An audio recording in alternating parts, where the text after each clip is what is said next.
కీర్తన గ్రంథం 90వ కీర్తన మనం చదువుతున్నాం.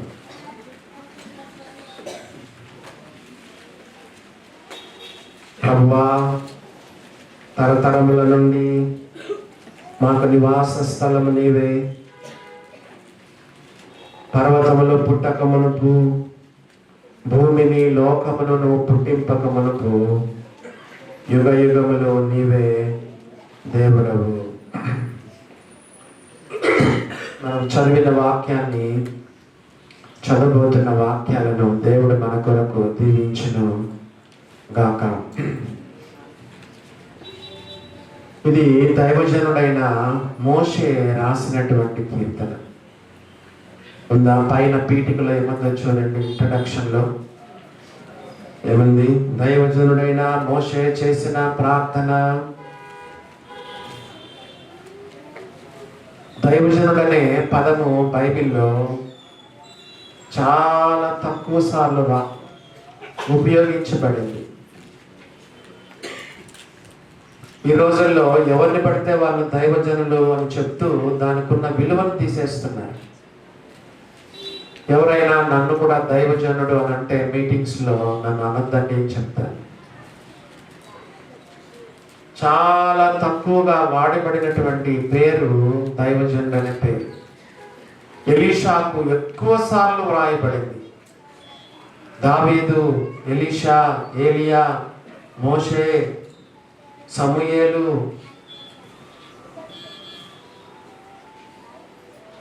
కొత్త నిబంధనలో ఒక్కరికి మాత్రమే ఉంది. ఒక్కరికి మాత్రమే, తిమోతికి మాత్రమే. Man of God, man of God. సాదాసీదా క్రైస్తవ జీవితం నుండి శిష్యరికం లోనికి ఎదగాలి. దైవజనుడి స్థాయికి మనం ఎదగాలి. సంవత్సరాంతములో జీవితాన్ని పరీక్ష చేసుకో. మరి సాధారణంగా 52 ఆదివారాలు కానీ 53 ఆదివారాలు కానీ వస్తాయి. 2025లో ఎన్ని ఆదివారాలు ఉన్నాయో నాకైతే నేను లెక్క పెట్టలేదు. ఇప్పుడు సెల్ ఫోన్ చూసి లెక్క పెట్టండి, వాక్యం మిస్ అవుతారు. 52 కానీ 53 ఆదివారాలు కానీ ఉంటాయి. ఎన్నిసార్లు వాక్యం విన్నావు కదా? సంవత్సరాంతములో మనం ఏమైనా ఎదిగామా? అకాడమిక్ స్టడీస్లో 9వ తరగతిలో ఉన్నవారు 10వ తరగతిలో ఉన్నవారు, ఇంటర్మీడియట్లో ఉన్నారు, డిగ్రీలోనికి 1వ తరగతిలో ఉన్నవారు 2వ తరగతిలోనికి ఇట్లాగా ఎదుగుతూ ఉంటారు. ఇయర్లీ వన్స్ మనం ఒకసారి మన ఆత్మీయ జీవితాలను పరిశీలించుకోవడం మంచిది. సాదా సీదా మనిషి దైవజనుడి స్థాయికి ఎదిగాడు. ఎవరు పడితే వాళ్ళను దైవజనుడిని పిలవద్దు, దానికి ఉన్న వాల్యూను తగ్గించద్దు. మోషే ఏమని రాస్తున్నాడు చూడు. మోషే చేసిన ప్రార్థన, ప్రభువా, తరతరముల నుండి మాకు నివాస స్థలము నీవే. దేవుడే మనకు నివాస స్థలం కాబట్టి ఇంతవరకు మనం బతుకున్నాం. మోషే వయసు ఎవరని చెప్పగలరా? 120 సంవత్సరాలైన బతికాడు. ఈ 120 సంవత్సరాలు నేను సస్టైన్ అయినానంటే, దేవా, తరతరముల నుండి మాకు నివాస స్థలం నీవేనయ్యా. 120 సంవత్సరాలు బతికాడు మోషే. మోషే జీవితాన్ని 3 భాగాలు చేసుకోవచ్చు. 40+40+40. ఫస్ట్ 40 సంవత్సరాలు ఎక్కడున్నాడు? ఈజిప్ట్లో ఉన్నాడు. ఐగుప్తు దేశంలో రాజభవనంలో ఉన్నాడు 40 సంవత్సరాలు. మిగతా 40 సంవత్సరాలు చెప్పండి. మిద్యాన అరణ్యంలో ఉన్నాడు. మిగతా 40 సంవత్సరాలు అరణ్యంలో ఉన్నాడు. ఫస్ట్ 40 years ఏమో ఐగుప్తు దేశంలో ఉన్నాడు, రాజభవనంలో ఉన్నాడు. రెండవ 40 సంవత్సరాలేమో మిద్యానారణ్యంలో ఉన్నాడు. మూడవదిగా ఇశ్రాయేలు నడిపిస్తూ ఎడారుల్లో ఉంటూ వచ్చినాడు. 40+40+40. ఈ పై 3 స్థలాల్లో కూడా దేవుడే ఆయనకు నివాస స్థలం. దేవుడు మోషేను కాపాడకపోయి ఉంటే 120 సంవత్సరాలను బతుకుండేవాడు కాదు. అందుకే చెప్తున్నాడు, ప్రభువా తరతరాల నుండి నీవే మాకు నివాస స్థలము. నువ్వు లేకపోయి ఉంటే, నీవే మాకు నివాసంగా ఉండకపోయి ఉంటే మేము బతుకుండే వాళ్ళం కాదు ప్రభువా. సంఖ్యాకాండం 33వ అధ్యాయంలో చూడండి. సంఖ్యాకాండము 33వ అధ్యాయంలో అక్కడ కొన్ని స్థలాలు ఉన్నాయి. సంఖ్యాకాండము 33వ అధ్యాయంలో 11వ వచనం నుండి లేదా ఆ యొక్క మొత్తము ఆ యొక్క 33వ అధ్యాయంలో, సంఖ్యాకాండం 33వ అధ్యాయంలో ఆ స్థలాలన్నీ మనం లెక్క పెడితే 42 స్థలాలు ఉన్నాయి అక్కడ. 42 స్థలాలు. ఫలానా చోటు నుంచి బయలుదేరారు దిగిరి, బయలుదేరారు దిగిరి, బయలుదేరారు దిగిరి, బయలుదేరారు దిగిరి, దిగిరి ఫలాని స్థలంలో దిగిరి. అరణ్య ప్రయాణంలో, ఎడారి ప్రయాణంలో, ఆ 40 సంవత్సరాల యొక్క ప్రయాణంలో ఎన్ని స్థలాలు? 42 స్థలాలలో మోషేకు నివాస స్థలము దేవుడే. ప్రభువా తరతరముల నుండి మాకు నివాస స్థలము నీవే. అబ్రహాము నుండి మోషే వరకు 7 తరాలు ఉన్నాయి. అబ్రహాము నుండి మోషే వరకు ఎన్ని తరాలు చెప్పండి? 7 తరాలు. నంబర్ 1 అబ్రహాము, నంబర్ 2 ఇస్సాకు, నంబర్ 3 యాకోబు, నంబర్ 4 లేవి, నంబర్ 5 కహాతు, నంబర్ 6 అమ్రాము, నంబర్ 7 మోషే. అబ్రహాము నుండి మోషే వరకు ఎన్ని తరాలంటే 7 తరాలు. మరలా చెప్తాను. అబ్రహాము మొదటి తరం, 2వ తరం ఇస్సాకు, 3వ తరం యాకోబు, 4వ తరం లేవి, 5వ తరం కహాతు, 6వ తరము అమ్రాము, 7వ తరము చెప్పండి మోషే. ఈ 7 తరాల్లో కూడా దేవుడే నివాస స్థలం. ఏ తరంలోనైనా సరే దేవుడే నివాస స్థలం. దేవుడే మనకు నివాస స్థలంగా ఉన్నప్పుడు మనకి ఇంకా ఏమీ సమస్య ఉండదు. ద్వితీయోపదేశకాండం రాసింది మోషేనే కదా. 33వ అధ్యాయము 27వ వచనం చదవండి. ద్వితీయోపదేశకాండము 33వ అధ్యాయము 27వ వచనం చదువుతున్నాను. ద్వితీయోపదేశకాండం 33వ అధ్యాయము 7వ వచనం. శాశ్వతుడైన దేవుడు నీకు నివాస స్థలము, నిత్యముగా ఉండు బాహువులు నీ క్రింద ఉండును. శాశ్వతుడైన దేవుడు నీకు నివాస స్థలం, నిత్యముగా ఉండు బాహువులు నీ కింద ఉండును. మనకు నివాస స్థలముగా ఉన్న దేవుడు ఎవరో తెలుసా? శాశ్వతుడైన దేవుడు. ఒక టైంలో కనపడి ఒక టైంలో అదృశ్యుడయ్యేవాడు కాదు. కొద్ది కాలం ఉండి కొద్ది కాలము ఉండని వాడు కాదు. మన దేవుడు శాశ్వతుడైన దేవుడు. బైబిల్లో దేవునికి ఎన్ని పేర్లు ఉన్నాయో చూడండి. శాశ్వతుడైన దేవుడు. మరి యేసు ప్రభు ఎవరు? మీకా గ్రంథం చూడండి, 5వ అధ్యాయం. మీకా గ్రంథము. కొంతమంది యెహోవా దేవుడు వేరు, యేసు ప్రభు వేరు అనుకుంటారు. యేసు ప్రభు కూడా శాశ్వతుడైన దేవుడు. 7వ అధ్యాయము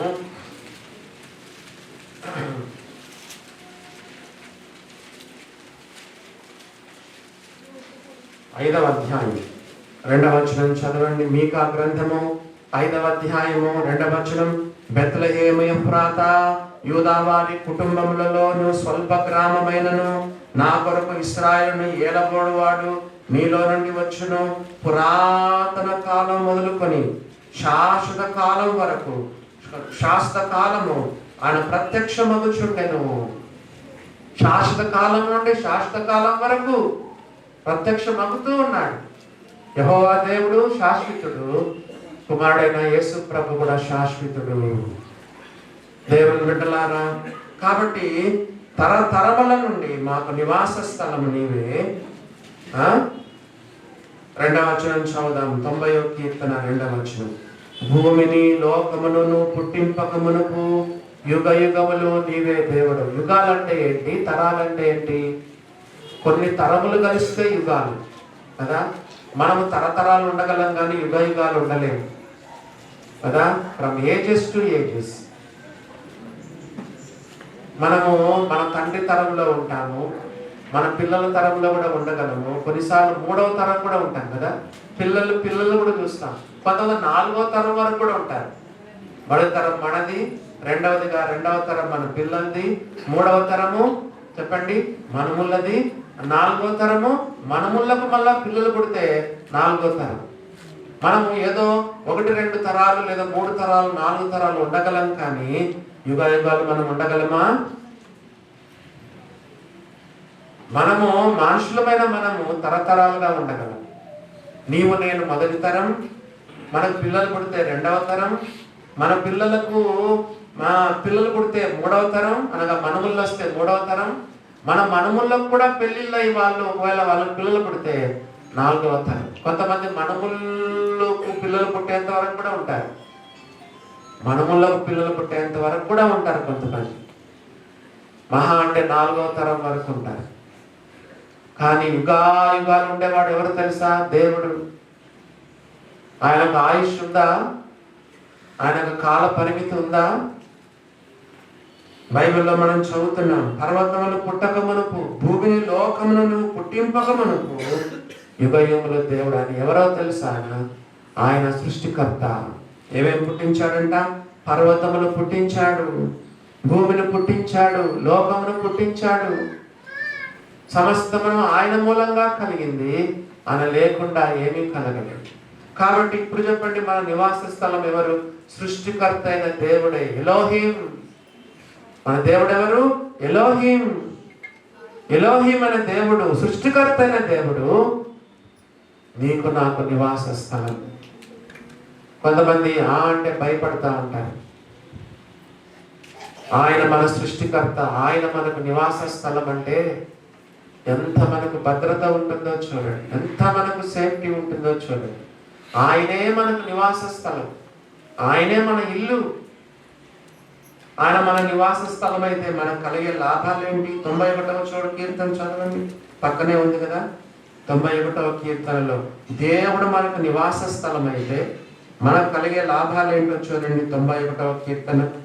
మహోన్నతుని చాటున నివసించువాడు, మోస్ట్ హై గాడ్.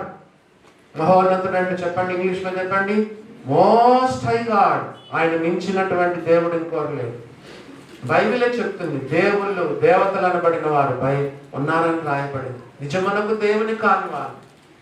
బైబిల్ ఏం చెప్తుంది? దేవుళ్ళు దేవతలు అనబడిన వారు ఉన్నారని బైబిల్ చెప్తుంది. నిజమునకు దేవుని కాని వారు. మరి యేసు ప్రభు ఎవరు? Is true and living God. ఆయనే నిజమైన దేవుడు, నిత్య జీవమై ఉన్నవాడు. యోహాను రాసిన మొదటి పత్రిక 5వ అధ్యాయం చూడండి ఏమని రాయబడిందో. యోహాను రాసినటువంటి మొదటి పత్రిక 5వ అధ్యాయము 20వ వచనం లాస్ట్ లైన్ చదువుతున్నాను. యోహాను రాసిన మొదటి పత్రిక 5వ అధ్యాయం 20వ వచనం లాస్ట్ లైన్. ఆయనే నిజమైన దేవుడును నిత్య జీవమై ఉన్నవాడు. ఈ దేవుడు ఎవరు? మోస్ట్ హై గాడ్, మహోన్నతుని చాటున నివసించేవాడు. ఆయన చాటున యేసు ప్రభు దగ్గరికి వచ్చావా? యేసు ప్రభు చాటు దగ్గరికి వచ్చావా? యేసు ప్రభువా, నీ దగ్గరికి వస్తున్నానయ్యా, అయ్యా పాపిని నన్ను కరుణించయ్యా, నీ దగ్గరికి వస్తున్నానయ్యా, నీ రక్తంతో నా పాపాలు కడగయ్యా, నీ బిడ్డగా నన్ను చేసుకోయ్యా అని చెప్తే నీకు ఆశ్రయం ఇస్తాడు. బైబిల్లో ఏమని రాయబడింది? మహోన్నతుని చాటున నివసించువాడే సర్వశక్తిని నీడ, ద షాడ్ ఆఫ్ ద ఆల్మైటీ. సర్వశక్తిని నీడ, సర్వశక్తిని నీడలో నీవు విశ్రమిస్తున్నట్టు లెక్క. మహోన్నత చాటు దగ్గరికి వస్తే సర్వోన్నత నీడ, ఆయనే నీకు ఇల్లు, ఆయనే నీకు ఆశ్రయం. అందుకే 2వ వచనం చూడండి, ఆయనే నాకు ఆశ్రయము, నా కోటని నమ్ముకున్న నా దేవుడని నేను యెహోవాను గురించి చెప్పుచున్నాను. ఆ వేటకాని ఉరిలో నుండి ఆయనను విడిపించును, నాశనమైన తెగులు రాకుండా నిన్ను రక్షించును, తన రెక్కలతో నిన్ను కప్పును, రెక్కల కింద నీకు ఆశ్రయము కలుగును. సత్యము కేడమును దారుణై ఉన్నది.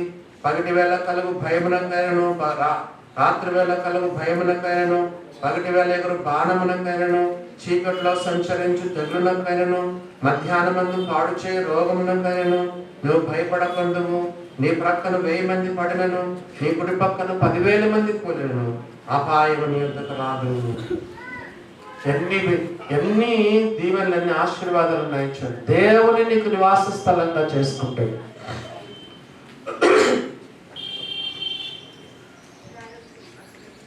ప్రభువా, తరతరములకు మాకు నివాస స్థలము నీవే. పర్వతములు పుట్టకమునకు, భూమిని లోకమును నువ్వు పుట్టింపకమునకు, యుగ యుగములు నీవే దేవుడు. 3వ వచనం, నీవు మనుష్యులను మంటికి మార్చుచున్నావు. ఈ లోకములో నువ్వు ఎంత కాలం జీవించినా ఒక రోజైతే మట్టికి వెళ్ళాల్సిందే. ఇప్పుడే పుట్టాడు, ఇప్పుడే ఒక బాబు ఇప్పుడే పుట్టాడు, లేదా ఒక అమ్మాయి, ఒక పాప ఇప్పుడే పుట్టింది. పుట్టిన క్షణం నుంచి టైం లెక్క అవుతా ఉంటుంది కదా. పుట్టిన వెంటనే సమాధికి దగ్గరగా ఉంటాం మనం. గమనించినారా? పుట్టినాడు, ఇప్పుడే పుట్టి 5 నిమిషాలు అయింది, 10 నిమిషాలు అయింది, గంట అయింది అంటే ఆయన ఆయుష్లో గంట అయిపోయింది. చెప్పండి, తగ్గిపోయింది. ఈ లోకంలో పుట్టిన ప్రతి ఒక్కడు కూడా సమాధికి వెళ్తా ఉన్నాడు, ప్రయాణంలో ఉన్నాడు. చూసారా దేవుని బిడ్డలారా, నువ్వు మనుష్యులను మంటికి మార్చుచున్నావు. యేసు ప్రభు, నువ్వు మన్నే గనుక తిరిగి మన్నైపోదు అని ఆదాముతో దేవుడు చెప్పాడు. లాజరు సమాధి దగ్గర యేసు ప్రభు ఎందుకు ఏడ్చుంటాడు చెప్పండి? లాజరు సమాధి దగ్గర యేసు ప్రభు ఎందుకు ఏడ్చుంటాడు? యేసు కన్నీళ్లు విడిచిన ఎందుకో తెలుసా? ఆ యొక్క ఏది జీవవృక్ష ఫలాలు తిని నిరంతరం జీవించాల్సిన వాడవే మానవుడా. ఆదామా, ఆ జీవవృక్ష ఫలాలు తిని నిరంతరము నాలాగా జీవించాల్సిన వాడవే. మంచి చెడ్డల తెలివినిచ్చి వృక్ష ఫలాలను తిని మానవుడు మరణాన్ని కొని తెచ్చుకున్నాడే. యేసు ప్రభు బహుశా ఆ యొక్క లాజరు సమాధి దగ్గర ఎడవడానికి కారణం అది. నరులు పుట్టిన నరులందరూ కూడా మంటికి మారాల్సింది. మోషే తన జీవితాన్ని, ఇశ్రాయేలు జీవిత చరిత్రను జ్ఞాపకం చేసుకుంటా ఉంటాడు. ఇంకా చూడండి ఏమని చెప్తున్నాడు? 3వ వచనం 2వ లైన్లో, నరులారా తిరిగి రండని నీవు సెలవించుచున్నావు. ఈ లోకానికి పంపింది ఆయనే, తిరిగి రమ్మని చెప్పేది కూడా ఆయనే. ఏ రోజు ఈ లోకంలో పుట్టామో ఆ రోజే మన ఆయుష్ రాసి పెట్టాడు. తెలుసా మీకు? నియమింపబడిన దినములలో ఒకటైనా కాకమునిపే నాకంటే ఎక్కువగా మీరు చదివితే బాగుంటుంది. నేను చెప్పడం కంటే 139వ కీర్తన చూడండి. 139వ కీర్తన 16వ వచనం చదువుతున్నాను. కీర్తనల గ్రంథము 139వ కీర్తన 16వ వచనం చదువుతున్నాను. నేను పిండమునై ఉండగా నీ కన్నులు నన్ను చూచెను. నువ్వేమనుకున్నావు తెలుసా? అన్నా, నన్ను పట్టించుకునే వాళ్ళు లేరు, నా విషయం శ్రద్ధ తీసుకునే వాళ్ళు లేరు, నన్ను కేర్ తీసుకునే వాళ్ళు లేరు, నన్ను ప్రేమించేవారు లేరు అని నువ్వు అనుకుంటున్నావు. కానీ దావీదు చెప్తున్నాడు, your eyes saw my unformed substance. తల్లి గర్భంలో మనం ఎలా ఉంటాం తెలుసా? మొట్టమొదటి రోజు చిన్న చుక్క, స్మాల్ డాట్. తల్లి గర్భంలో మన నిర్మాణం ఫస్ట్ రోజు, ఫస్ట్ డే తల్లి గర్భంలో పుట్టినప్పుడు స్మాల్ డాట్, అదే మాంసపు ముద్ద అవుతుంది, పిండం అవుతుంది, అన్ఫార్మ్డ్ సబ్స్టెన్స్. మనం తల్లి గర్భంలో ఉన్నప్పుడే దేవుడు మనల్ని చూచినాడు. కాబట్టి దేవుడు నిన్ను లెక్కల్లో పెట్టుకోలేదు అనుకోవద్దు. దేవుడు నిన్ను అన్ని చూస్తున్నాడు, అన్ని గమనిస్తున్నాడు. ఇంకా చూడండి నియమింపబడిన దినములలో ఒకటైనా కాకోనిపే. నువ్వు మమ్మీ గర్భంలో పుట్టిన తర్వాత కాదు, ఈ తల్లి గర్భంలో బయటకు వచ్చినప్పుడు కాదు, నువ్వు ఏ రోజు తల్లి గర్భంలో పడ్డావో ఆ రోజే నీ దినములన్నీ దేవుడు గ్రంథములో లిఖితములాయి. నా దినములన్నీ నీ గ్రంథములో లిఖితములాయి. ఎప్పుడు? నియమింపబడిన దినములో ఒకటైనా కాకమునిపే దేవుడు నీ ఆయుష్ రాసి పెట్టాడు. తల్లి గర్భంలో పడి ఇంకా ఒక రోజు కూడా కాలేదు, ఈ రోజులన్నీ దేవుడు రాసి పెట్టాడు. డివైన్ టైం టేబుల్ అని చెప్పాను మీకు. దేవుని యొక్క కాలమాన పట్టిక, గాడ్స్ టైం టేబుల్ అంతా ఆయన ఆధీనంలో స్వాధీనంలో నడుస్తుంది నీ జీవితం, నా జీవితం. దేవుని బిడ్డలారా, నా దినములన్నీ నీ గ్రంథములో లిఖితములాయను. కాబట్టి దేవుడు ఏమంటున్నాడు? నరలారా తిరిగి రండని నువ్వు సెలవిచ్చుచున్నావు. అదండి. దీంట్లో ఇంకొక ఆత్మీయమైన పాఠం కూడా ఉంది. నరలారా తిరిగి రండి అంటే అర్థం చెప్పండి. ఒకవేళ నీ జీవితం మంటికి మార్చబడింది కదా, నువ్వు చాలా దీన స్థితిలో ఉన్నావు, పేద స్థితిలో ఉన్నావు, ఆత్మీయంగా చాలా దిగజారిపోయినావు, పెంట కుప్పలలో పడిపోయినావు, అయినా కూడా దేవుడిని ఏమన్నా తెలుసా? నరలారా నా యొద్దకు తిరిగి రండి. దేవుని దగ్గర ఎప్పటికీ నీకు అవకాశం ఉంటుంది. మీకు చెప్పాను, 1000 సార్లు నువ్వు పడిపోయి 1000 సార్లు నువ్వు దేవుని దగ్గరకు వచ్చినా దేవుడు నిన్ను చేర్చుకుంటాడు. దేవుని ప్రేమ అటువంటిది.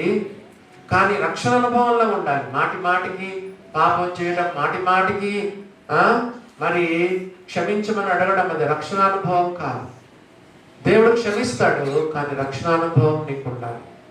దేవుడు అంటున్నాడు, నరలారా తిరిగి రండని ఆయన సెలవిచ్చుచున్నాడు.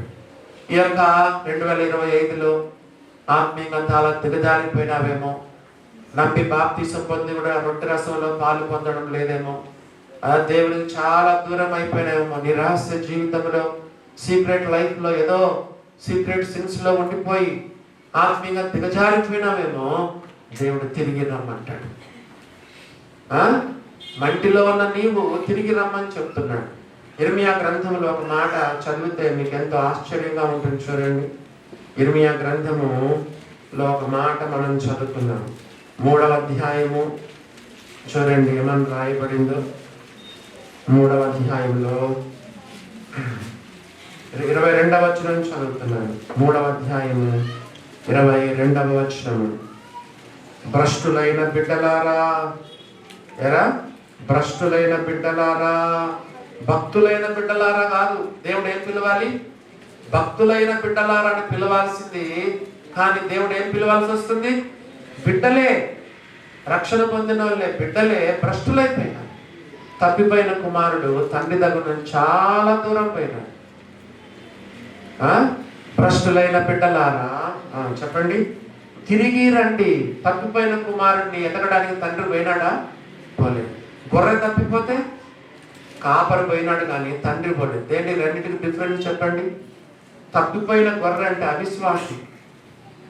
అవిశ్వాసి తప్పిపోయిన గొర్రె ఎక్కడో పొదల్లో ఇరుక్కుపోతే కాపరి వెళ్ళి వెళ్ళి వెళ్ళి వెతికి వెతికి వెతికి వెతికి తెచ్చుకున్నాడు. భుజంగాల మీద వేసుకొని తెచ్చుకున్నాడు. కానీ కుమారుడు తప్పిపోతే తండ్రి పోలేదు. సేవకులు ఆయన దగ్గర వందల మంది సేవకులు ఉన్నారు, దాసులు. పోండి, తలా ఒక దిక్కుకెళ్ళి నా కొడుకును పట్టుకొని రాపోండి, నేను కూడా మీతో వస్తానని పోయి వెతకలేదు. ఎందుకు? కుమారుడు అంటే రక్షణ పొందిన వాడు. రక్షణ పొందిన కుమారుడు తండ్రి దగ్గరతో కొట్లాడి దూరం వెళ్ళిపోయినాడు. దుర్వ్యాపారం వల్ల దేవుని ఆస్తిని, తండ్రి ఆస్తిని పాడు చేశాడు. కట్టుబట్టలతో, చినిగిపోయిన బట్టలతో వచ్చినాడు. కానీ తండ్రి రోజు ఎదురు చూస్తున్నాడు, కానీ తండ్రి ఎతకడానికి పోలేదు. కుమారుడంతా కుమారుడే రావాలి కదా. దేవుడు భక్తులైన బిడ్డలారని పిలవాల్సింది, కానీ దేవుని బిడ్డలే భ్రష్టులైపోయినాడు. 2025లో దేవునికి చాలా దూరం అయిపోయినావేమో. దేవుడు చెప్తున్నాడు, భ్రష్టులైన బిడ్డలారా తిరిగి రండి. బైబిల్లో ఉన్న ఒక మంచి విశేషం ఏంటంటే తిరిగి రండి, తిరిగి రండి. మీ అవిశ్వాసము నేను బాగు చేసినను, మిమ్మల్ని అంతా బాగు చేస్తాను కదా, మిమ్మల్ని అంతా బాగు చేస్తాను. ఇంకా చూడండి, మీ తిరిగి రండి, మీ అవిశ్వాసం నేను 14వ వచనం. భ్రష్టులైన పిల్లలారా తిరిగి రండి, నేను మీ యజమానుడను. యజమానుడు అంటే భర్త. నేను మీ యజమానుడను అని దేవుడు చెప్తా ఉన్నాడు. కాబట్టి 90వ కీర్తనలో 46 తిరిగి రండి నీవు సెలవిచ్చుచున్నావు. 4వ వచనం చూడండి. నీ దృష్టికి 1000 సంవత్సరములు గతించినట్టు వలె ఉన్నాయి. God is infinite. దేవుడు నిత్యుడు, ఎటర్నల్ గాడ్, ఆది అంతము లేనివాడు దేవుడు, అల్ఫా ఒమేగా అయిన వాడు, ఆది అంతము లేని దేవుడు. 1000 సంవత్సరాలు దేవునికి గతించిన నిన్నటి వల్లే ఉన్నది. నిన్న అంటే ఎన్ని రోజులు, ఎన్ని గంటలు, రోజుకి ఎన్ని గంటలు చెప్పండి? 1000 సంవత్సరాలు దేవునికి 24 గంటలే అంట. 1000 సంవత్సరాలు ఎందుకు చెప్పండి? అంటే అంత నిత్యత్వం కలిగిన దేవుడు, ఎటర్నల్ గాడ్. దేవుని బిడ్డలారా, ఆయన ఎటర్నల్ గాడ్, నిత్యుడైనటువంటి దేవుడు. ఇందాక చదువుకున్నాం కదా, శాశ్వత కాలము నుండి శాశ్వత కాలం వరకు ప్రత్యక్షమగుతూ ఉన్న దేవుడు. ఫ్రమ్ ఏజెస్ టు ఏజెస్, యుగాలు ఉన్న దేవుడు. ఆయన గురించి మనం ఆలోచన చేయాలంటే మన బుర్ర సరిపోదు. 1000 సంవత్సరాలు గతించిన నిన్నటి వల్లే ఉన్నాయని. ఇంకా చూడండి, అంతేకాదు, 24 గంటలు కాదు, రాత్రి అందరి ఒక జాము. రాత్రి 1000 సంవత్సరాలు ఈజ్ ఈక్వల్ టు జామ్ అంటే ఎన్ని గంటలు చెప్పండి? 4 గంటలు. 1000 సంవత్సరాలు ఈజ్ ఈక్వల్ టు దేవుని దృష్టిలో ఎంత చెప్పండి? 4 hours. ఇందాకేమో పైన వచనంలో ఏమన్నాడు? గతించిన నిన్నటి దినం అంటే 24 గంటలు. మళ్ళా కిందికి వచ్చే లోపల 1000 సంవత్సరాలు ఈజ్ ఈక్వల్ టు 4 గంటలు దేవుని దృష్టిలో. ఎంత గొప్ప దేవుడు మన దేవుడు! ఎంత గొప్ప దేవుడు, ఎంత గొప్ప దేవుడు! దేవుని బిడ్డలారా, అంత మాత్రం కాకుండా దేవుని యొక్క వాక్యములు ఏమని చూడండి. 5వ వచనం చదువుతున్నాను. వరద చేతనైనట్టు నీవు వారిని పారగొట్టి వేయగా వారు నిద్రింతురు. దేవుడు ఊరికి అట్లా అంటే చాలు చచ్చిపోతారు అంటారు. ఇశ్రాయేలు గురించి ప్రాముఖ్యంగా రాస్తున్నాడు. ఒక్కసారి తెగులు పుడితే కదా వేల మంది రాలిపోయేవారు. అందుకే ఇశ్రాయేలు జీవితంలో మీరు గమనించండి, చదివితే రాలిపోయిరి, కూలిపోయిరి అని రాయి. రాలిరి, కూలిరి. దేవుని బిడ్డలారా, టపా టపా టపా టపా రాలిపోయేవారు. దేవుని యొక్క ఉగ్రత. మన ప్రారంభం ఎట్లుంటుందో చూడండి. ప్రారంభం 5వ వచనం 2వ లైన్. పొద్దున అంటే మనం పుట్టినరోజు, పచ్చగడ్డి వల్లే చిగురిస్తారు. పొద్దున అది మొలచి చిగురించును, సాయంకాలం అంతా అది కోయబడి వారబడును. పొద్దునంటే పుట్టినరోజు, సాయంకాలం అంటే మనం చనిపోయిన రోజు. దేవునికి రెండు తెలుసు. కొంతమందికి పుట్టినరోజు కూడా తెలియదు, కొంతమందికి పుట్టినరోజు అంటే తెలియదు. చాలా మందికి చదువుకున్న పిల్లలకు డేట్ ఆఫ్ బర్త్ తెలుస్తుంది. రాయాలి కదా, స్కూల్లో జాయినింగ్ డేట్ అప్పుడు డేట్ ఆఫ్ బర్త్ రాయాలి. ఆధార్ కార్డులో డేట్ ఆఫ్ బర్త్ ఉంటుంది. ప్రతి దానికి కూడా డేట్ ఆఫ్ బర్త్ అవసరం. కానీ డేట్ ఆఫ్ డెత్ ఎవరికైనా తెలుసా? దేవునికి తెలుసు. నువ్వు ఏ రోజు చనిపోతావు, ఏ దినము, ఏ గంట, ఏ నిమిషము, ఏ సెకండు చనిపోతావో దేవునికి తెలుసు. ఎంత గొప్ప దేవుడు కదా. అందుకే మన ఇంట్లో మరణాలు సంభవించినా కూడా మనమేమి భయపడము. అది దేవుని చిత్తం. God's appointed time for a Christian. ఎవరికైనా సరే death is not an accident, it is an appointment. మరణం యొక్కయు పాతాళ లోకం యొక్క తాళపు చెవులు కలిగిన దేవుడు. అయ్యా, దేవుడు నీ మరణపు తాళపు చెవిని తెలిస్తేనే నువ్వు చచ్చిపోతావు. అంతవరకు దేవుడు నీ యొక్క మరణపు తాళపు చెవి తెరిచేంత వరకు నీ లోకంలో ఎవరిని కత్తులు తీసుకొచ్చినా, బాంబులు తీసుకొచ్చినా, యాక్సిడెంట్స్ అయినా కదా, దేవుడు తాళం తెరిస్తే నువ్వు చనిపోతావు తప్ప మరణం నిన్ను తాకలేదు, మరణం నిన్ను కబలించలేదు. ఎందుకు? మరణం యొక్కయు పాతాళ లోకం యొక్క తాళపు చెవులు యేసు ప్రభువు ఆధీనంలో ఉన్నాయి. పుట్టినప్పుడు ఎట్లుంటామంట మనము? పుట్టినప్పుడు ఎట్లుంటాము? పచ్చగడ్డి వలె చిగురిస్తాము. దేవుని దృష్టిలో మన మరణ దినం ఏంటంట? మరణదినం దేవుని దృష్టిలో రెండే రెండు, పొద్దున సాయంకాలం, పొద్దున సాయంకాలం, అంతే. మనమేమో సంవత్సరాలు దీనికోసం దేవుడు మన పుట్టినరోజును పొద్దున అంటున్నాడు, చనిపోయే రోజును సాయంకాలం అంటున్నాడు, అంతే. పొద్దునకు సాయంకాలం తేడా ఎంత చెప్పండి? 24 గంటలు కూడా కాదు. ఎన్ని గంటలు? పొద్దున 6 గంటలు అంటే పొద్దున 6 గంటల నుంచి లేదా పొద్దున 7 గంటల నుంచి సాయంకాలం 7 గంటల వరకు ఎంత చెప్పండి? 12 అవర్స్. దేవుని దృష్టిలో 12 అవర్సే. దీనికోసం ఎంత హంగామా, ఎన్ని ప్రయాస. వాళ్ళను ఎవరిని ముంచుదామా, ఎవరిని జోగులు కొట్టేద్దామా, ఎవరిని మోసం చేద్దామా, ఎలా డబ్బులు సంపాదిద్దామా, కదా, ఎవరితో జోడాలు పెట్టుకుందామా, ఎవరితో కొట్లాటలు పెట్టుకుందామా, దీనికోసం పొట్టపూటి కోసం కదా. ఎన్ని ఎత్తులు ఎత్తుతావు, ఎన్ని జిమ్మిక్కులు ఎత్తుతావు, ఎన్ని కదా మరి ఉపాయాలు పన్నాగాలు పన్నుతావు, మోసాలు చేస్తావు, దగాలు చేస్తావు. దేవుని బిడ్డలారా, దేవుని దృష్టిలో ఈ లోకంలో మనం జీవించేది చాలా కొంచెం. పొద్దునేమో చిగురిచ్చినట్టు ఉంటది, పొద్దున పచ్చగడ్డి వల్లే చిగురిస్తాము, పొద్దున అది మొలిచి చిగురించినట్టుగా ఉంటాము. 6వ వచనం 2వ లైన్లో, సాయంకాలం అది కోయబడి వాడబారును. చచ్చిపోయిన వాళ్ళు ఎంతకాలం ఉంటా? నువ్వు ఎక్కువసేపు పెట్టుకున్నా పోలీసు వాళ్ళు వస్తారు. ఏదో వేరే దేశాల నుండి కదా వస్తేనే పెట్టుకుంటాం ఐస్ బాక్స్లో, లేదా ఎత్తేయండి అంటారు. ఎంత నువ్వు ప్రేమించే భర్తవైనా, భార్యైనా, అమ్మాయినా, నాయనైనా నువ్వే ఒప్పుకో కదా, తీసేయండి శవం తీసేయండి, పడేసేయండి అంటారు. వాడిపోతుంది కదా, గంటలు గడిసే కొద్దీ కదా శరీరం అంతా కుళ్ళిపోతా ఉంటుంది, వాసన వస్తూ ఉంటుంది. కోయబడి వాడబారును. ఓ దేవుని బిడ్డలారా, దేవుని సన్నిధిలో మన ఆయుష్కాలం ఎట్లా ఉందో చూడండి. 39వ అధ్యాయం 39వ కీర్తన చూడండి. కీర్తనల అధ్యాయం అనకూడదు, కీర్తనలు అధ్యాయం అని చెప్పబడి. 39వ కీర్తన చదవండి, 5వ వచనం చదవండి, లేదా 4వ వచనం నుండి చదవండి.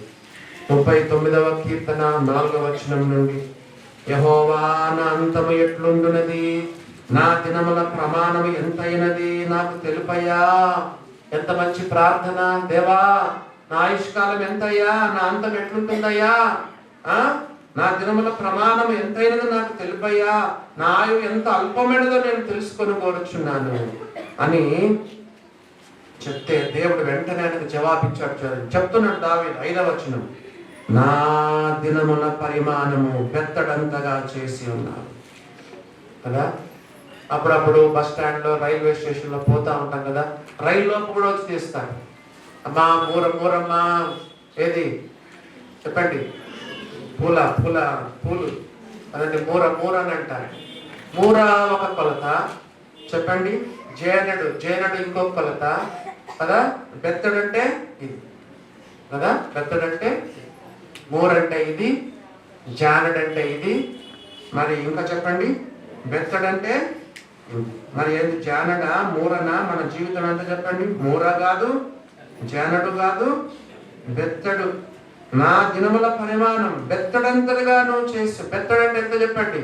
ఇంతే ఇంత. దేవుని బిడ్డలారా, ఎంత తక్కువ ఆయుష్ ఈ లోకంలో మనం జీవించండి. ఇంకా చూడండి, నీ సన్నిధిని నా ఆయుష్ కాలము లేనట్టే ఉంది. అసలు లేనట్టు, ఈ లోకంలో అసలు బతికినట్టే కాదంట మనం. నీ సన్నిధిని నా ఆయుష్ కాలం లేనట్టే ఉంది. ఎంత స్థిరుడైనను అంటే ఏంటి? బాగా కండబలం ఉంటుంది కదా, బాగా దేహ దారుఢ్యం, మంచి హెల్తీ మ్యాన్. ఎంత స్థిరుడైనను ప్రతివాడును కేవలం వట్టి ఊపిరి పోయిందంటే ఎంత బలిష్ఠుడైనా సరే చచ్చిపోతాడు. కేవలం వట్టి ఊపిరి. మరి 6వ వచనం, మనుషులందరూ వట్టి నీడ వంటి వారై తిరుగులాడుదురు. నీడ ఉన్నట్టే ఉంటుంది, సూర్యుడు వచ్చే కొద్ది పోతా ఉంటుంది కదా. సూర్యుడు ఉన్నంత వరకు ఉంటుంది, కొద్దిసేపు సూర్యుడు ఎట్లా తిరుగుతూ ఉంటుంది ఆపోజిట్ డైరెక్షన్ లో, మళ్ళా నీడ వెళ్ళిపోతుంది.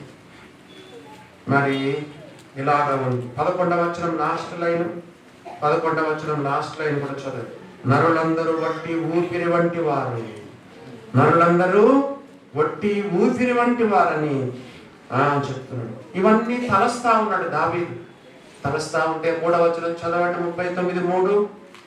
ఇవన్నీ తలుస్తా ఉంటే నా గుండె నాలో మండుచుండెను, నేను ధ్యానించుచుండగా మంట పుట్టెను. ఎప్పుడైనా ధ్యానం చేసావా? ప్రభువా, ఈ లోపల జీవించే తక్కువ రోజులయ్యా, ఈ చిన్న జీవితంలో నీ కొరకు జీవించాలయ్యా. మీకు విషయం చెప్పమంటారా? పరలోకం వెళ్ళిన తర్వాత విశ్వాసులు చాలా మంది రిగ్రెట్ అవుతారు. పరలోకం పోతారు, పరలోకం మీద పోతారు. ఎట్లా పట్ల మొత్తానికి పాపాలు ఒప్పుకున్నాం కాబట్టి, యేసుప్రభు రక్తంలో కడుక్కున్నాం కాబట్టి పరలోకం మీద పోతాం కదా. శాశ్వత కాలం, చిరకాలం కూడా రిగ్రెట్ అయిపోతాం. ప్రభువా, నేను ఈ లోకంలో జీవించాలని నమ్ముకున్నాను కానీ ఏనాడు నేను సేవించలేదు, పరిశుద్ధంగా జీవించలేదు. ప్రభువా, నీ కొరకు నేను జీవించలేదు. ఉన్నదంతా నా కోసం, నా భార్య కోసం, నా పిల్లల కోసం, ఉద్యోగం కోసం, వ్యాపారం కోసం, డబ్బు సంపాదన కోసం ప్రభువా నేను జీవించాలని నిత్యత్వంకి వెళ్ళిన తర్వాత నీ లైఫ్ టైం అంతా కూడా బహుశా రిగ్రెట్లో ఉంటావు. పరలోకం పోతావు కానీ అక్కడ ఎంతో నువ్వు నిరాశగా ఉంటావు అని అనుకుంటున్నాను. దేవుని బిడ్డలారా, శేష జీవితం, చిన్న జీవితం దేవుని సేవ కొరకు ఖర్చు పెట్టు. కాబట్టి మనం చదువుతున్నాము.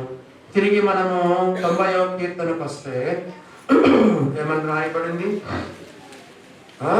పొద్దునేమో అది మొలచి చిగురిస్తుంది, సాయంకాలం ఏమైనా చూస్తే అది కోయబడి వాడబారును అని రాసి. ఎందుకు ఈ యొక్క మోషే ఈ కీర్తన రాస్తూ ఎందుకు ఇట్లా రాస్తున్నాడు? ఎందుకు రాస్తున్నాడంటే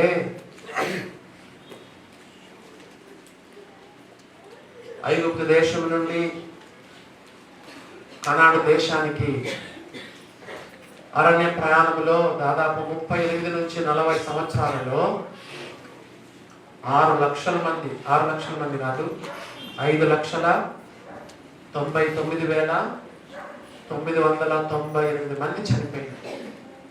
20 సంవత్సరాలు మొదలుకొని పై ప్రాయం కలిగిన వాళ్ళందరూ చనిపోయారు.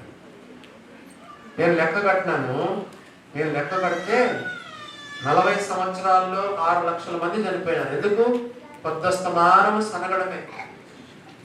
కిరకాయలు లేవు, దోసకాయలు లేవు, ఉల్లిగడ్డలు లేవు, ఉల్లిపాయలు లేవు, మాంసం లేదు. ఐగుప్తులో మేము కుండల దగ్గర కూర్చున్నదంతా మేము గుర్తుకొస్తుంది. చవిసారం లేని యొక్క మన్నా మాకెందుకు? దేవదూతల ఆహారం అది. దేవుని మీద భలే సనిగినారు. అందుకు దేవుడు చెప్పాడు, నో, విసిగిపోయాను. బైబిల్లో ఉంది, దేవుడు దీర్ఘశాంతుడు కానీ విసిగిపోయినాడని రాయి. ఏప్రిల్కి రాసిన పత్రిక 3వ అధ్యాయం చూడండి. దేవుడు ఆ తరం వారి వలన విసిగి అనే మాట మనం చదువుతున్నాం.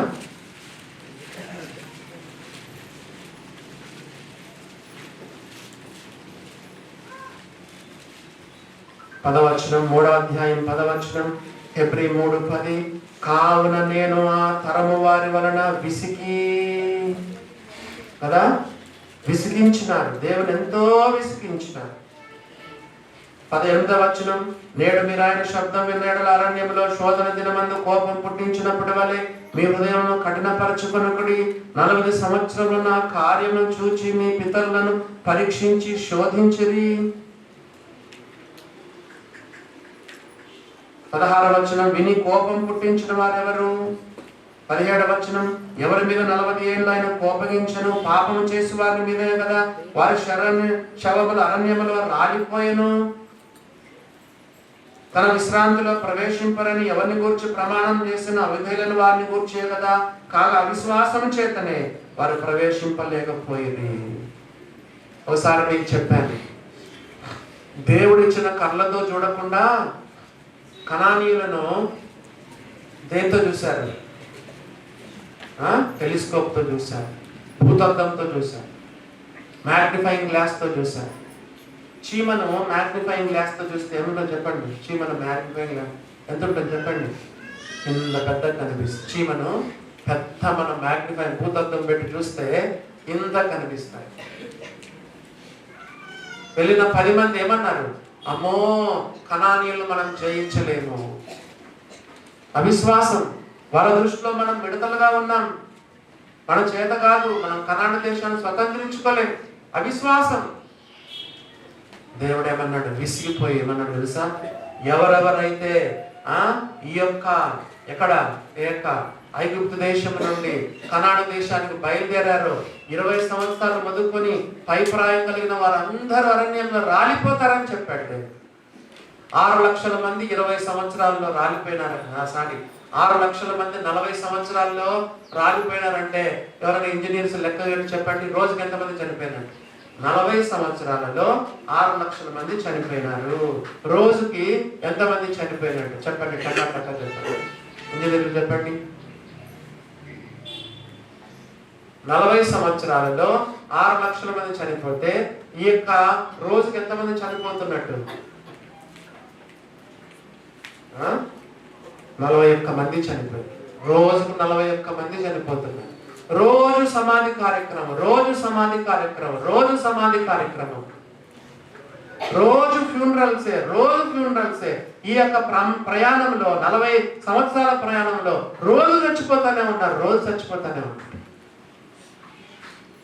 రోజు సమాధులు, సమాధి చేయడం, సమాజం, ఫ్యూనరల్ కార్యక్రమం. బహుశా ఆ టైంలో మోషే రాసినాడేమో కదా. చదవండి 7వ వచనం, నీ కోపం వల్ల మేము క్షీణించుచున్నాము. ఊరుకుంటాడా దేవుడు? దేవుని బిడ్డలారా, పాపిని ప్రేమిస్తాడు, పాపాన్ని ద్వేషిస్తాడు. పాపాన్ని సీరియస్ గా తీసుకోండి. తెలిసి చూసి చూడనట్టుగా పాపంతో వ్యవహరించొద్దు. ఎప్పటికప్పుడు పాపాన్ని దేవుని సన్నిధిలో ఒప్పుకోండి. పాపాన్ని చులకనగా తీసుకోవద్దు. నీకు తెలుస్తుంది ఏది పాపమో కాదో. నీలో పరిశుద్ధాత్మ దేవుడు ఉన్నాడు కాబట్టి చూపిస్తాడు, చెప్తాడు.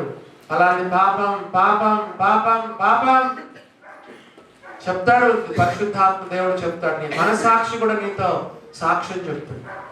నీ కోపం వల్ల మేము క్షీణించుచున్నాము, నీ ఉగ్రతను బట్టి దిగులు పడుచున్నాము. ఎందుకు ఇన్ని మరణాలు సంభవించినాయి? 8వ వచనం, మా దోషంలో నీవు ఎదుట ఉంచుకొని ఉన్నావు. నువ్వేమో తుడుచుకుంటావు, పాపం చేస్తావు, తుడుచుకుంటావు. నీ దగ్గర నుంచి పోయింది. కానీ బైబిల్ ఏముంది? మా దోషంలో నీవు నీ ఎదుట పెట్టుకొని ఉన్నావు. నువ్వేం చేస్తావు? పాపం చేస్తావు, తుడుచుకుంటున్నావు. దేవుడి దగ్గర ఎక్కడున్నాయి? మా దోషంలో నీవు నీ ఎదుట ఉంచుకొని ఉన్నావు. ఇంకా చూడండి, నీ ముఖ కాంతిలో మా రహస్య పాపములు కనపడుచున్నవి. Very very important.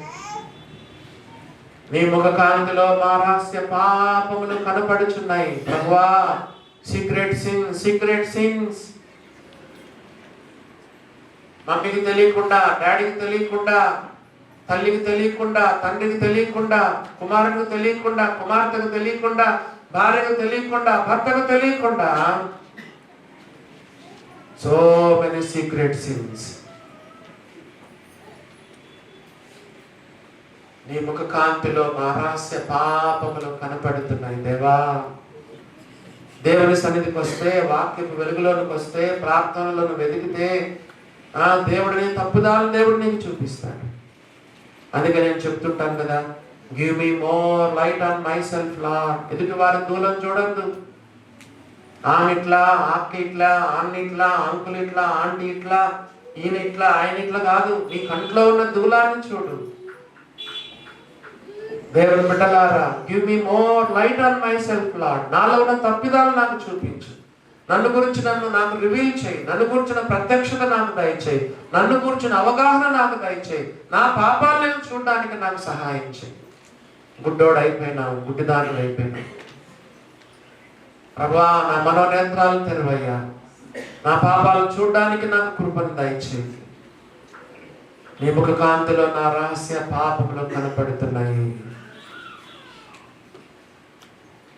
యెషయా అంగలార్చినాడు, అయ్యో అయ్యో, నేను అపవిత్రమైన పెదవులు గల జనుల మధ్య నివసించువాడని అపవిత్రుడను, నా నోరు అపవిత్రమైంది, అయ్యో అయ్యో అని అంటా ఉంటే, బలిపీఠం మీద నుండి కారుతో తీసిన నిప్పుతో కదా శరాపురంలో ఒకడు వచ్చి ఆ నిప్పును తగిలించినప్పుడు, నోటికి తగిలించినప్పుడు యెషయా నోరు అపవిత్రమని ఒప్పుకున్నాడు దేవుని సన్నిధిలో.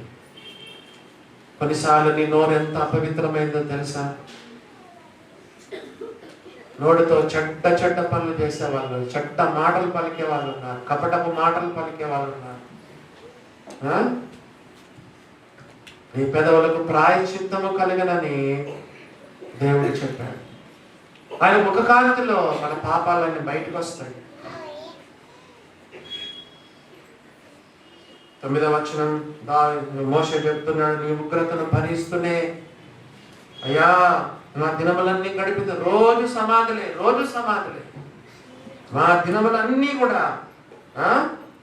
నీ ఉగ్రతను భరించుచునే మా దినాలన్నీ గడిపామని చెప్తున్నాడు. నిట్టూర్పులు విడిచినట్టు మా జీవిత కాలం జరుపుకుంది. నీ లైఫ్ కూడా ఇట్లనే ఉందా? పాపం చేస్తా ఉంటే తప్పదు, దేవుడు శిక్షిస్తాడు, దేవుడు కోప్పడతాడు. కొన్నిసార్లు ఉగ్రతను దేవుడు కనపరుస్తాడు, పాపాన్ని దేవుడు సహించలేడు. 10వ వచనం చూడండి, ఆయుష్కాలం ఎంత తగ్గిపోయిందో. 10వ వచనం, మా ఆయుష్కాలము 70 సంవత్సరములు, అధిక బలమున్న 80 సంవత్సరములు. ప్రారంభ దినాల్లో మెతుషల అందరికంటే ఎక్కువ 969, ఆల్మోస్ట్ 1000 years బతికేవారు. కానీ బైబిల్లో 969 మెతుషల కదా, 969 సంవత్సరాలు జీవించినాడు. దాదాపు సంవత్సరాలు జీవించేవాళ్ళు ఆ రోజుల్లో. పాపం బట్టి ఎంత తగ్గిపోయింది. చిన్న చిన్న పిల్లలకు హార్ట్ అటాక్స్. నిన్న కిషోర్ దారికి ప్రార్థన చేయడానికి వెళ్ళాను. మరి ఒక అబ్బాయి క్రికెట్ ఆడుతూ ఉన్నాడంట. అలా అక్కడే గుండెపోటు వచ్చి కింద పడిపోయాడు. వచ్చి హాస్పిటల్, వయసు 31 సంవత్సరాలు. దేవుని బిడ్డలారా, చిన్న చిన్న వాళ్ళ కూడా చచ్చిపోతున్నారు చాలా మంది. పాపం ఎంతో పెరిగిపోయిందంట. లోతు కాలం కంటే కూడా, నోహు కాలం కంటే కూడా ఎంతో పెరిగిపోయినట్టుంది పాపం.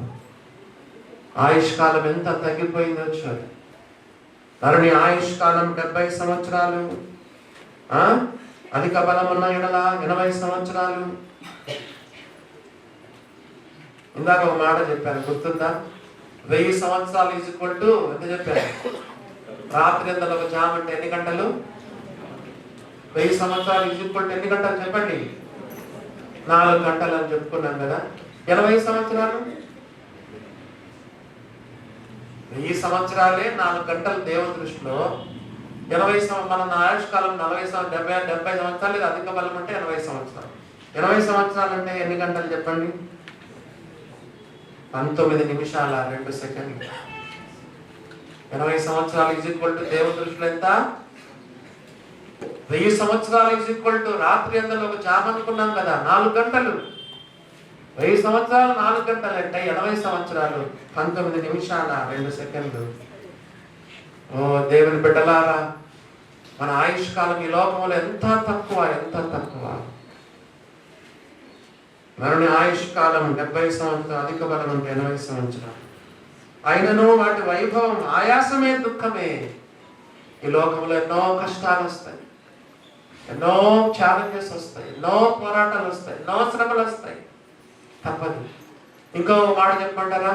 యేసు ప్రభువున వరకు ఇంకా ఎక్కువ వస్తాయి. బైబిల్లో ఉంది కదా, లోకములో మీకు శ్రమ కలుగును, ఆయనను ధైర్యం తెచ్చుకొని నేను లోకముని జయించినాను. లోకం విశ్వాసులు ఇంకా శ్రమలు వస్తాయి. ఎందుకంటే విశ్వాసం గట్టించాడు. ఒక చెట్టు మీదకి ఎక్కువ అలలు వచ్చిన ఇది వచ్చినాయనుకో, ఈదురుగాలు వస్తే చెట్టు పడిపోవడానిక, చెట్టు ఇంకా బలం కావడానిక? చెట్టు ఇటు అటు కదిలి వేర్లు ఇంకా లోపల పోయి బలపడదు. దేవుడు ఎందుకు విశ్వాసులకు శ్రమలు పంపిస్తాడు? కొన్ని పరీక్షలు పంపుతాడు. విశ్వాసంలో మనం బలపడాలని, ఆత్మీయంగా నేను ప్రమోషన్ ఇవ్వాలని. నీవు శ్రమలు వచ్చే కొద్దీ ఆత్మీయంగా బలపడతా ఉంటావు.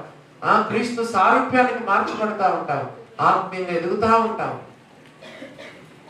దేవుని బిడ్డలారా, 70 సంవత్సరాలు 80 సంవత్సరాల లోకంలో జీవించిన అంత ఆయాసం దుఃఖం.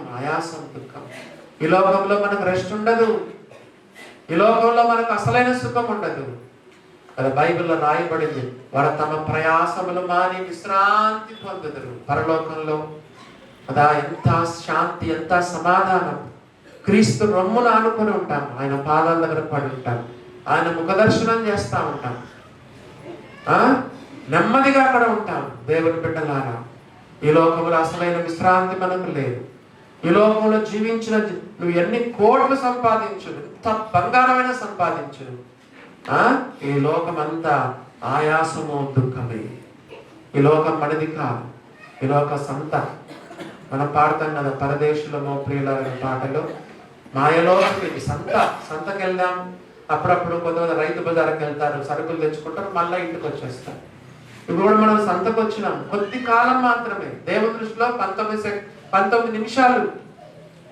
కొంతమంది పోగు చేసుకొని తప్పు నేను చెప్పాను. Saving is different, storing is different. Saving చేసుకోవాల్సిందే. రేపు మనకు ఎవరైనా డబ్బులు అడగాల్సి వస్తే ఎవరిని అడుగుతాం? ఎవరైనా ఇస్తారా? ఇచ్చినా ఒకసారి ఇస్తారు, 2 సార్లు ఇస్తారు. మాటికి ఎవరైనా ఇస్తారా? చెప్పండి. దేవుని బిడ్డలారా, కొంచెం మనం సేవింగ్ చేసుకోవాలి. ఏదైనా హాస్పిటల్ ఖర్చులకు కానీ, పెళ్లిళ్ళ ఖర్చులకు కానీ, పిల్లల చదువుల ఖర్చు కానీ కొంచెం సేవింగ్స్ అవసరం. కానీ విపరీతంగా నువ్వు స్టోరింగ్ చేసుకోకూడదు కదా. దేవుని బిడ్డలారా, ఈ లోకమంతా మనకు ఉండినంత ఆయాసము దుఃఖమే. అది త్వరగా గతించును. త్వరగా గతించిపోతాయి. 70-80 సంవత్సరాలు టకా టకా టకా టకా గడిపోతుంది. ఇంగ్లీష్లో ఒక వాక్యం చెప్తా ఉంటాను కదా, మరి only 1 life, it will soon be past. చెప్పండి, only 1 life, it will soon be past. ఒకే ఒక జీవితము త్వరగా గడిచిపోతుంది. Whatever done for Christ in his will, ఆయన చిత్తానుసారంగా, నీ ఇష్టానుసారంగా, ఆయన చిత్తానుసారంగా, ఆయన కొరకు నువ్వు ఏదైతే చేస్తావో విల్ లాస్ట్ ఫర్ ఎవర్ కదా. అదే కలికాలం నిలిచిపోతుంది. త్వరగా గతించును. మేము ఎగిరిపోదాం అన్నాడు. ఎగిరిపోవడం అంటే ఏంటి చెప్పండి చూద్దాం. ఏది ఎగిరిపోతామంటున్నాడు? బహుశా ర్యాప్చర్ ఏమో కదా. సంఘం ఎత్తబడుతుంది. ఈ లోకంలో నువ్వు 70-80 సంవత్సరాలు జీవించవచ్చు కదా. కొంతమంది చచ్చిపోతారు, కొంతమంది సజీవులుగా ఉన్న వాళ్ళు చెప్పండి ర్యాప్చర్ ఎగిరిపోతాము. కడబోరం రోగంగానే మృతులు అక్షయులుగా లేపబడతారు. ప్రధాన దూత శబ్దముతో, దేవుని బూరతో పరలోకం నుండి ప్రభువు దిగి వస్తాడు. క్రీస్తునందు నుండి మృతులైన వారు మొదలు లేస్తారు. ఆ మీద సజీవులమై నిలిచి ఉన్న మనము మరి వారితో కూడా ప్రభుని ఎదుర్కొనుటకు ఆకాశ మండలములకు మేఘముల పైన కొనిపోబడతాము. ర్యాప్చర్. చూసారా, ఈ లోకంలో జీవించేది కొద్ది కాలం మాత్రమే.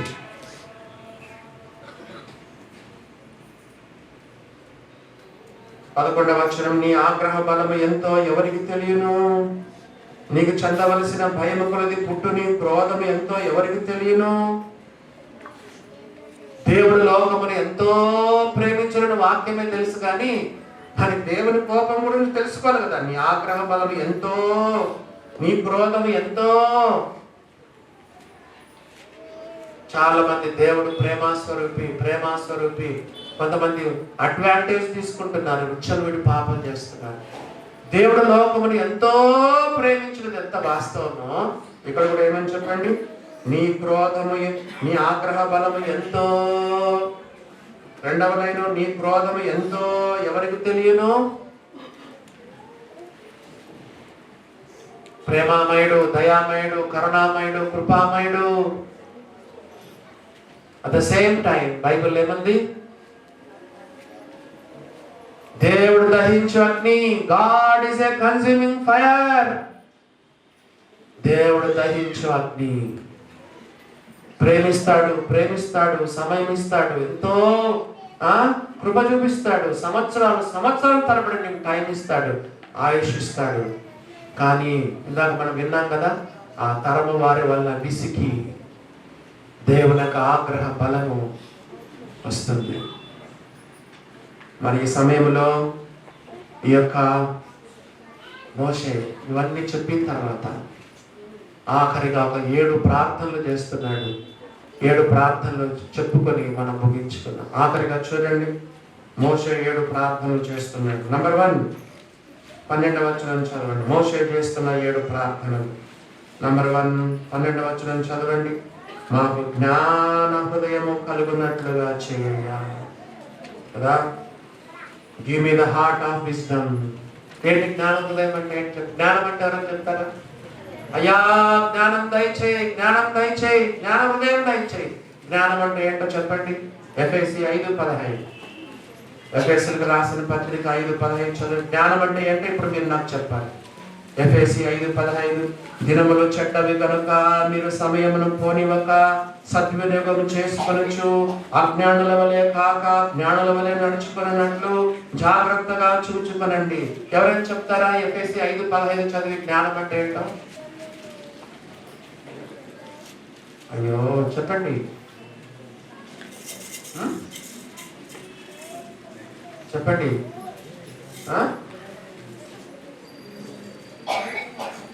చెప్పండి, జ్ఞానం అంటే ఏంటి? సమయమును పోనివ్వక సత్యం. ఒక్కసారి ఆలోచించి 2025 ఎంత టైం వేస్ట్ చేసిన. ముఖ్యంగా సెల్ ఫోన్తో ఒక నిర్ణయం తీసుకోవాలి. నువ్వు కఠినమైన నిర్ణయాలు తీసుకోవాలి. ఆత్మీయ జీవితంలో కఠినంగా నువ్వు వాట్సాప్ చూడను, లేకపోతే ఇది చూడను, యూట్యూబ్ నేను చూడను. అయ్యో ఎంత టైం! నీ జీవితకాలం అంతా 2025లో నువ్వు సెల్ ఫోన్కి ఎంత టైం ఇచ్చినావో చూసుకో. దేవుడు చెప్పాడు, మోషే చెప్తున్నాడు, ప్రార్థన చేస్తూ, దేవా జ్ఞాన హృదయం మాకు కలగ చేయండి అయ్యా, ఎంతో సమయం నష్టమైందయ్యా. Give me the heart of wisdom Lord. Number 2, రెండవ ప్రార్థన, మా దినములు లెక్కించుటకు మాకు నేర్పుము. Teach us Lord to count our days. Teach us Lord, నేర్పించయ్యా, మా దినములు లెక్కించుటకు మాకు నేర్పించయ్యా. 2025 నీ జీవితంలో ఎంత స్పీడ్గా అయిపోయింది. మా దినములు లెక్కించుటకు మాకు నేర్పించయ్యా. ఒకసారి నా వైపు చూడండి. ఒకవేళ నీకు జీతం 10,000 అనుకో, నెలకు 15,000 అనుకో, ఎట్లా వాడతాం? ఇప్పుడు నోట్లు 10,000, 15,000 రూపాయలు జీతం వచ్చింది, నీ చేతిలో ఉన్నాయి, ఎట్లా వాడతావు చెప్పండి? చాలా పొదుపుగా వాడతావు కదా. ఇది 200, దీనికి దానికి, రెంట్ కింద, దీనికి ఇంత, జాగ్రత్తగా వాడతావు. అదనమాట ఇది. డబ్బులు ఎట్లా లెక్క పెడతావు? 15,000, నీ జీతం 15,000 ఎట్లా లెక్క పెడతావు? ఎంత జాగ్రత్తగా వాడతావు? సేమ్ అట్లాగనే నీ దినాలు అట్లా వాడుకో, వేస్ట్ చేయొద్దు. మా దినమును లెక్కించడం మాకు నేర్పించు. క్లాస్లో 40-50 మంది ఉంటారు. క్లాస్లో అందరు కలిపి ఒకే లెక్చరర్ ఉంటాడు. కానీ యేసుప్రభు ఎట్లా నేర్పిస్తాడు తెలుసా? Personal tuition. యేసయ్యా నాకు నేర్పించయ్యా, నువ్వు దేవుని పాదాల దగ్గర పట్టుకో కదా. యేసయ్యా నాకు నేర్పించండి, చాలా విషయాలు నీకు నేర్పిస్తాడు. పర్సనల్ ట్యూషన్ పర్సనల్గానే నీకు టీచ్ చేస్తాడు. 50 మందిని ఒకే హాల్లో వేసేసి అందరు కలిపి లెక్చర్ చెప్పడం కాదు. యేసయ్య పాదాల దగ్గర నేర్చుకో. నేను సాత్వికుడను, దీన మనసు గలవాడను కనుక మీ మీద నా కాడి ఎత్తుకుని నా ఇంత నేర్చుకునండి. Teach us to count our days Lord. 3వ ప్రార్థన కదా, నా దినముల పరిమాణం లెక్కించుట నేర్పించు, నా లోపల స్థిర హృదయం నూతనముగా పుట్టించు. నా దినముల పరిమాణం లెక్కించుట నేర్పించు, నా లోపల స్థిర హృదయం నూతనముగా పుట్టించు. కష్టాలు ఎదురైనా నా యాత్రను సాగించు, నష్టాలలోనైనా స్తుతి చేయుట నేర్పించు. చూసారా? మా దినములు లెక్కించుటకు మాకు నేర్పు. 13వ వచనం, యెహోవా తిరుగుము, ఎంతవరకు తిరగక ఉండుము, నీ సేవకులను చూచి సంతాపపడు. 3వ ప్రార్థన చూడండి, 14వ వచనం, ఉదయమున నీ కృపతో మమ్మల్ని తృప్తిపరచుము. మూడవ చెప్పండి, సాటిస్ఫై ప్రభువా మాకు తృప్తి కావాలయ్యా కదా. ఇంతకాలము 48 సంవత్సరాలు 35 సంవత్సరాలు 40 సంవత్సరాలుగా ప్రతిరోజు మరణాలు మరణాలు మరణాలు, తృప్తి లేని జీవితం. ఆకాశం నుండి మన్నా ఇచ్చినా చెప్పండి, వ్యాగన్లు కదా, అప్పుడప్పుడు ట్రైన్లో పోతాం, ట్యాంకర్లు పోతాం, ట్రైన్ అలాంటివి రోజుకి ఎన్ని పడతాయి చెప్పండి? 6 లక్షల మంది కంటే మొగోళ్ళు 6 లక్షల మంది. ఆడోళ్ళ సంగతి ఏంటి? పిల్లలు 20 లక్షల మంది పైకి నీళ్లు, 20 లక్షల మంది ప్రతి పూట ఆహారం. ఆయన తృప్తి లేని జీవితాన్ని దేవుడు ఎంత ఇచ్చినా కూడా బైబిల్లో రాయబడింది, సాటిస్ఫై అస్ ఓ లార్డ్. ప్రభువా నీ యొక్క కృప చేత మమ్మల్ని తృప్తిపరచు. దేవుని కృప ఉంటే మనకి సరిపోదు. నీకు ఉద్యోగం లేదు, డబ్బు లేదు, ఆరోగ్యం లేదు, సొంతిల్లు లేదు, పొలం లేదు కదా, తోడు లేరు, స్నేహితులు లేరు, ఎవరు లేరు. కానీ దేవుని కృప. దేవుడు పేతురుతో ఏం చెప్పాడు? My grace is sufficient for thee. నా కృప నీకు సరిపోతుంది, నా కృప నీకు చాలును, నా కృప నీకు సరిపోతుంది. సాటిస్ఫై us ఓ లార్డ్. మమ్మల్ని నీ కృప చేత తృప్తిపరచు. 145వ కీర్తనలు 145వ కీర్తన 16వ వచనం చదువు. 145వ కీర్తన 16వ వచనం. 145:16. నీవు నీ గుప్పిలి విప్పి ప్రతి జీవి కోరికను తృప్తిపరచుచున్నావు. సృష్టికర్త కదా ఆయన. దేవుడు తన గుప్పిలి విప్పి ప్రతి జీవి కోరికను ఆయన తృప్తిపరుస్తున్నాడు. బాబా దేవుడు నిన్ను సాటిస్ఫై చేయగలడు. ప్రార్థన చేయి. మూడవ ప్రార్థన చెప్పండి, నీ కృప చేత మమ్మల్ని తృప్తిపరచుము. అప్పుడు మా దినములన్నీ మేము ఉత్సహించి సంతోషించడం. వాళ్ళ ప్రయాణాల్లో సరైనటువంటి ఉత్సాహం లేదు, సంతోషం లేదు, రోజు మరణాలే కదా. 4వ ప్రార్థన చూడండి. 4వ ప్రార్థన 1, 2 అయినాయి కదా. 3వది 4వ ప్రార్థన ఏంటి? 4వ ప్రార్థన చూడండి. 15వ వచనం. నీవు మమ్మను శ్రమపరిచిన దినముల కొలది, మేము కీడు అనుభవించిన ఏళ్ల కొలది మమ్మను సంతోషపరచును. Make us happy Lord. అయ్యా మేక్ us happy Lord. మేము ఎంత కాలం శ్రమ అనుభవించామో అన్ని సంవత్సరాలు, మేము ఎన్ని శ్రమ పడిన ఎన్ని దినాలు శ్రమ పడ్డామో అన్ని దినాలు, మేము ఎంత కీడు అనుభవించామో అన్ని ఏళ్ల కొలది మమ్మల్ని సంతోషపరచు. చేస్తాడా చేయడా? చక్రవడ్డీ, బారు వడ్డీ అన్నిటితో సహా మొత్తం అంతా నీకు ఇస్తాడు. దేవుడిని ప్రార్థన చేస్తే అన్ని నీకు కావలసిందంతా ఏమేమి అన్ని దేవుడు, నువ్వెంత శ్రమ పొందినావు అంత సంతోషాన్ని దేవుడికి ఇవ్వాలి. వాగ్దానాలు పట్టుకో. చక్రవడ్డీ, బారు వడ్డీ చేస్తాను. కొంతమందికి వడ్డీలు పని తెలుసు. విశ్వాసులు వడ్డీలకి ఇవ్వచ్చా? విశ్వాసులు వడ్డీ వ్యాపారం చేయొచ్చా? చెప్పండి. నో. దేవుని ఆశీర్వాదం నీ పైన ఉండదు. నో, ఎట్టి పరిస్థితుల్లో కూడా నువ్వు వడ్డీ వ్యాపారం చేయడానికి లేదు. కొత్త నిబంధన ప్రకారంగా దేవుని బిడ్డలారా, మరి నువ్వు ఎంత శ్రమ అనుభవించావో అన్ని దినాలు, ఎన్ని ఏళ్ళు కీడు అనుభవించావో అన్ని ఏళ్ళు నీకు సంతోషం, నాకు సంతోషం దయచేయమని మోషే ప్రార్థన చేస్తున్నాడు. Make us happy Lord. అన్న ఎన్ని ప్రార్థనలు అయినాయి? 4 ప్రార్థనలు. 5వ ప్రార్థన చూడండి. 5వ ప్రార్థన 16వ వచనం. నీ సేవకులకు నీ కార్యము కనుపరచుము, వారి కుమారులకు నీ ప్రభావం కనుపరచుము. నీ కార్యము కనుపరచుము, నీ ప్రభావము కనుపరచుము. Let thy work and glory appear unto thy servants, unto thy children. ప్రభువా నీ యొక్క కార్యము, నీ ప్రభావము నీ సేవకులకు, నీ కుమారులకు కనపరచయ్యా. నీ సేవకులకు నీ కార్యం కనపరచు, నీ కుమారులకు నీ ప్రభావము కనిపింపచేయ్యా అని 5వ ప్రార్థన ఆయన చేస్తాడు. Let thy work and glory appear unto thy servants, unto thy sons. దేవుని బిడ్డలారా ప్రార్థన చేస్తున్నాడు. ప్రభువా నీ కార్యం మేము చూడగలగాలి, నీ ప్రభావం మేము చూడగలగాలి ప్రభువా. 5వ ప్రార్థన. 6వ ప్రార్థన చూడండి. 6వ ప్రార్థన మనం చదువుదాము.